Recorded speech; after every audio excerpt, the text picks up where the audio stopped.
Once upon a time there was a man who grew so old he eventually became a grandfather.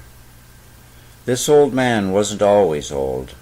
He was once young enough to have a grandfather of his own, and even though the last time he saw his grandfather was when he was 5, he remembers him well. One thing everyone noticed was that he had one good eye and one glass eye. He had a spare glass eye, and sometimes he would take one glass eye out and put in a different glass eye. This man's grandfather was called Grandpa Brodie. He was small, but he was many things. He was a hunter, a fisherman, a jockey.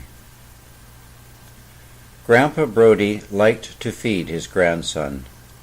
When he came over, he would take a piece of bread, cover it with butter, and pour sugar on top.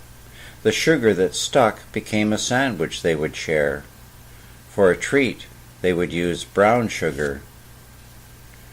Grandpa Brodie also liked to play. The two of them would play the card game called Go Fish.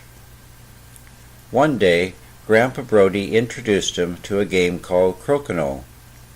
When this little boy sat down at one side of the table, ready to play, across from him sat Grandpa Brodie, staring at the board with his one good eye, and they would play and play until it was time to go home. The last time this boy played Grandpa Brodie was 60 years ago, but he still remembers him. This Christmas, the baton has been passed, and another crokinole board has appeared. These days, it's against the law for grandchildren to eat sugar sandwiches, but it might be that crokinole is still good for them, at least whenever the power goes out.